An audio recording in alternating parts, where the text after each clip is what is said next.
Entre 1976 y 1977, Nueva York vivió uno de sus años más violentos. Los atracos y asesinatos inundaban las calles, y el miedo era parte del día a día de los ciudadanos. Pero un asesino misterioso llamado Son of Sam, el hijo de Sam, elevaría los niveles de terror en la entonces llamada Fear City, ciudad del miedo, a límites nunca antes vistos. Durante 13 meses el hijo de Sam se dedicaría a dejar una estela de cuerpos, víctimas mortales o gravemente heridas, que parecían no tener un patrón o una razón aparente. Con el tiempo los ataques se volvieron recurrentes, y la historia atrapó la atención de la prensa y las autoridades. Al asesino primero se le puso el apodo del asesino del calibre 44, en referencia al calibre de la pistola con la que mataba a sus víctimas. Pero eventualmente, el asesino empezó a dejar cartas en los lugares de los crímenes, identificándose a sí mismo como Son of Sam, el hijo de Sam. La historia oficial dice que ese terrible asesino se llama David Berkowitz, un trabajador postal de 24 años que confesó estar detrás de los ataques donde murieron 6 personas, todas mujeres jóvenes, y otras 8 más resultaron heridas. El llamado Verano de Sam fue un periodo en que la ciudad de Nueva York estuvo completamente presa del miedo a causa de los ataques y asesinatos del hijo de Sam. Fueron 13 meses de zozobra, en donde toda la ciudad se vivieron toques de queda autoimpuestos, donde la gente, y en especial los jóvenes, no salían a la calle o a fiestas y encuentros sociales, pues temían caer bajo la pistola del asesino. 6 mujeres y hombres fueron asesinados a tiros en 3 de los distritos de la ciudad, en más de una docena de ataques aparentemente aleatorios.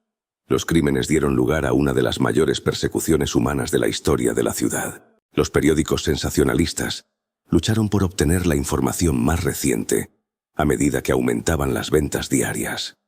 Tenía absolutamente todo a su favor, como una tormenta perfecta de los tabloides, dijo años después Sam Roberts, editor de la ciudad del Daily News, en 1977, al New York Times, sobre del frenesí mediático.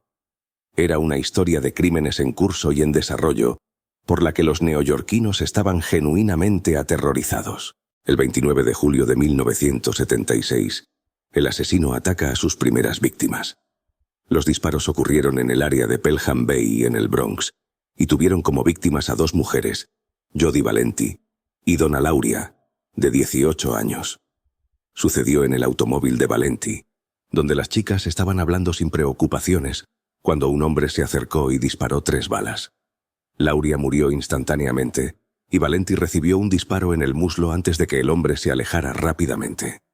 Valenti describió a su atacante como un hombre blanco de unos 30 años, de aproximadamente 5 pies 8 pulgadas y alrededor de 200 libras, con cabello corto, oscuro y rizado. 4 meses después, el 23 de octubre de 1976, 2 personas reciben un disparo pero sobreviven al ataque. Eran Carl Denaro, de 20 años, y Rosemary Keenan, de 18. El ataque también ocurrió cuando estaban estacionados en un automóvil, esta vez en una zona residencial de Queens. Ambos sobrevivieron, pero Denaro fue alcanzado en la cabeza por una de las balas. Más tarde, la policía especularía que Denaro podría haber sido confundido con una mujer debido a su cabello largo hasta los hombros. El siguiente ataque también fue en Queens, a una pareja de chicas que caminaba por la calle después de función nocturna de cine. Donna De Masi, de 16 años, y Joan Lomino, de 18, se dirigían a la casa de Lomino, en Floral Park, Queens, cuando fueron abordadas en la calle por un hombre vestido con uniforme militar, que sacó un revólver y disparó a cada mujer una vez. Su atacante disparó varias veces más antes de huir. Aunque recibió un disparo en el cuello, De Masi sobrevivió sin lesiones permanentes. Lomino recibió un disparo en la espalda y quedó paralizada. Después del 4º ataque, el asesino empezó a mostrar un patrón, aunque este fuera lo aleatorio de sus maneras. También sucedió en Queens, con víctimas que estaban sentadas dentro de un automóvil. El arma que se usó fue una pistola con balas calibre 44. Y una de las víctimas era una mujer joven de cabello largo y oscuro, Christine Freund, de 26 años. Ella estaba con su prometido John Diel, de 30 años, al momento del ataque, quien salió herido pero no murió, a diferencia de Freund, que falleció en el hospital por los impactos de bala. Después de este ataque, la policía comenzó a prestar mayor atención, también la prensa, y la historia del asesino del calibre 44 comenzó a cirucualar en la prensa neoyorquina. El siguiente ataque sería a una joven universitaria en el mismo sector de Queens, Virginia Boskerichian, de 19 años, quien murió al instante después de recibir un disparo en la cabeza. De nuevo, con un revólver Bulldog calibre 44. Los motivos detrás de estos asesinatos seguían siendo un misterio. La primera vez que el asesino utilizó el nombre Hijo de Sam fue en una carta que le dejó a la policía después del asesinato de Valentina Suriani, de 18 años, y su novio, Alexander Esau, de 20, quienes estaban sentados en un automóvil cerca de la casa de la chica en el Bronx, cuando recibieron los disparos. Ambos murieron. Pero a diferencia de los otros ataques, antes de huir el asesino dejó su mensaje. La carta escrita a mano, parcialmente escrita en mayúsculas, estaba dirigida al capitán del Departamento de Policía de Nueva York, Joseph Borrelli. En la carta, Berkowitz se burlaba de la policía por su incapacidad para atraparlo. «Policía, déjeme perseguirlos con estas palabras. Regresaré. Regresaré». Y también dejó ver alguna de sus motivaciones. «Soy el hijo de Sam. Soy un pequeño mocoso. Cuando el padre Sam se emborracha, se vuelve malo. Golpea a su familia. A veces me ata a la parte trasera de la casa. Otras veces me encierra en el garaje. A Sam le encanta beber sangre. Sal y mata», ordena el padre Sam. «Detrás de nuestra casa descansa un poco.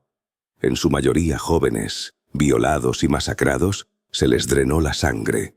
Ahora solo huesos». A partir de ahí las cartas se volverían su forma de comunicarse. Algo había cambiado en el hijo de Sam. Ahora quería hacerse escuchar. Quería tener voz. Y para eso recurrió a la prensa que le estaba haciendo los pasos.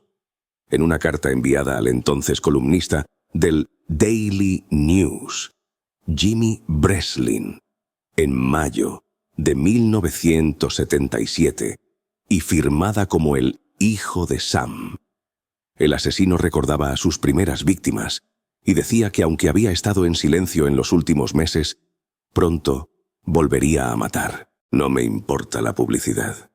Sin embargo, no debes olvidar a Donna Lauria, y tampoco puedes dejar que la gente la olvide.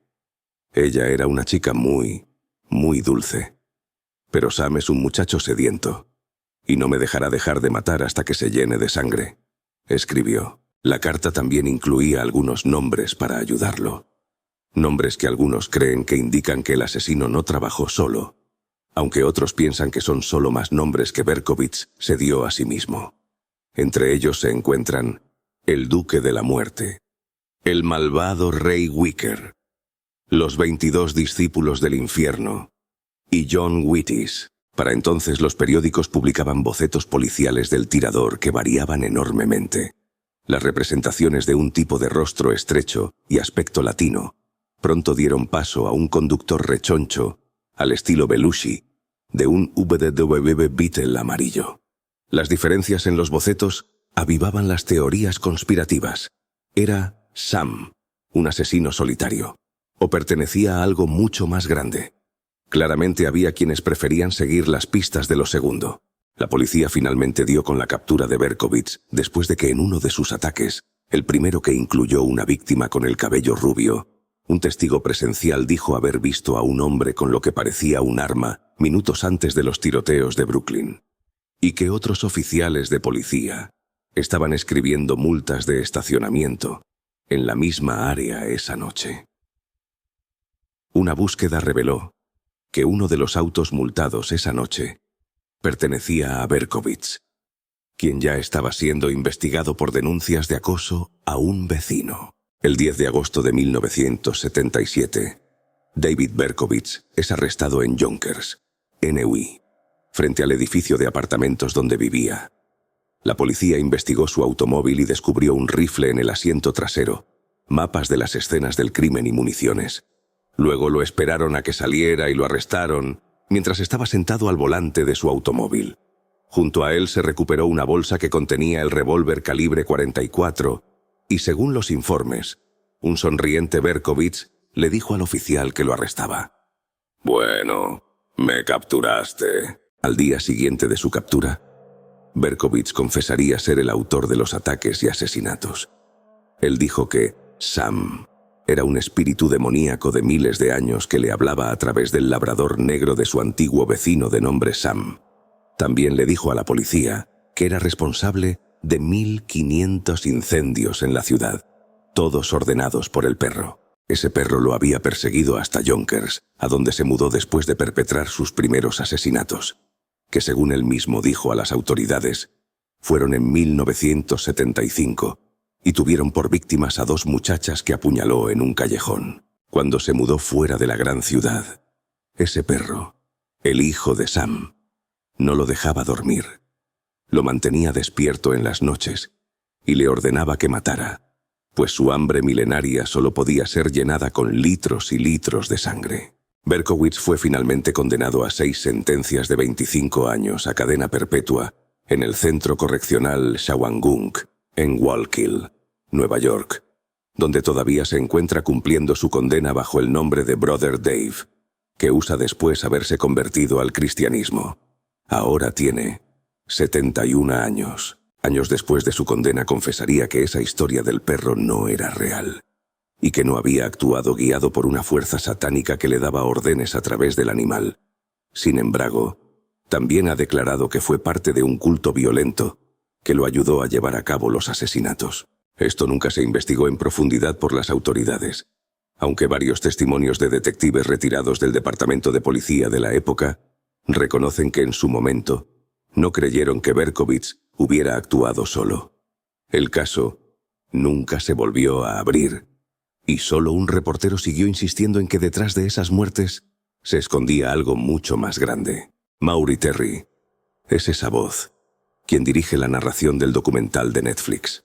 Su teoría se basa en los mensajes dejados por Sam en sus cartas, por los múltiples nombres y pistas con las que firma, por las incongruencias en los bocetos policiales y por las coincidencias detrás de otros sospechosos de ser parte del culto satánico que habría ordenado las matanzas. Terry, que murió en 2015, sostuvo toda su vida que Berkowitz era parte de un culto llamado Los Niños, del que pertenecían John y Michael Carr, literalmente los hijos de Sam Carr, el vecino de David. Este padre abusivo, maltratador y sanguinario había sido la motivación para la creación de esta secta ocultista en Yonkers. Ellos se reunían con otros miembros de la secta a realizar ceremonias satánicas en lugares abandonados, donde incluso asesinaban perros. Allí, una fuerza sobrenatural los guiaba para cometer los asesinatos en Nueva York.